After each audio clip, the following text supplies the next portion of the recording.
বলবেন কেমন করে?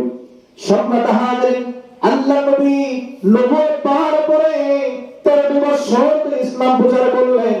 আপনাদের কাছে প্রশ্ন, বলেন তো রাসূল যখন মদিনায় মক্কায় ছিলেন 13টি বছর তিনি ইসলাম প্রচার করলেন, এই 13টি বছরে রাসূলের প্রতি কোরআন সূরা নাযিল হয়েছে 86টি মতান্তরে, 92টি সূরা নাযিল হয়েছে। কয়টি সূরা? 92টি মতান্তরে 86টি সূরা নাযিল হয়েছে এই 13টি বছরে। কিন্তু একটা সূরার মধ্যেও আল্লাহ রাব্বুল আলামিন ঈমানদার শব্দ উল্লেখ করেন। ইয়া আইয়ুহাল্লাযীনা আমানু এমন শব্দ উল্লেখ করেন, বলেছেন ইয়া আইয়ুহান নাস, ইয়া আইয়ুহান নাস, হে মানুষ, ঈমানদার শব্দ উল্লেখ করেন। তার মানে সেই সময় কি আবু বকরের মতো সাহাবী ছিল না মক্কায়? ওমরের মতো সাহাবী ছিল, ওসমান রাদিয়াল্লাহু তাআলার মতো দামি দামি সাহাবী মক্কায় ছিল।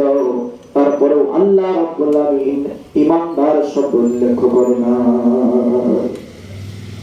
এর কারণ হলো আল্লাহ নবী 13 বছর মক্কায় তিনি ইসলাম তিনি প্রচার করেছেন, আর সেই সময় মক্কার যে ভূখণ্ডের দায়িত্ব এটা ছিল আবু জেহেলের হাতে। কার হাতে? আবু জেহেল জমিন চালাতো, আবু জেহেল মক্কা চালাতো। আবু জেহেলের দিনে গুটি কয়েকটা মুসলমান মক্কায় বসবাস করত।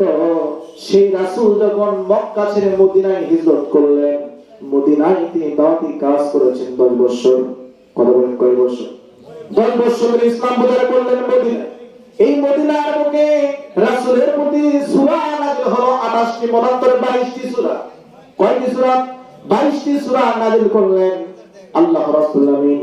এই 22টি সূরার মধ্যে একবার নয়, 10 বার নয়, 133 বার ঈমানদার শব্দ উল্লেখ করলেন। 86টি সূরার মধ্যে একবার না, আর 22টি সূরার মধ্যে লিল্লাহি তাকবীর।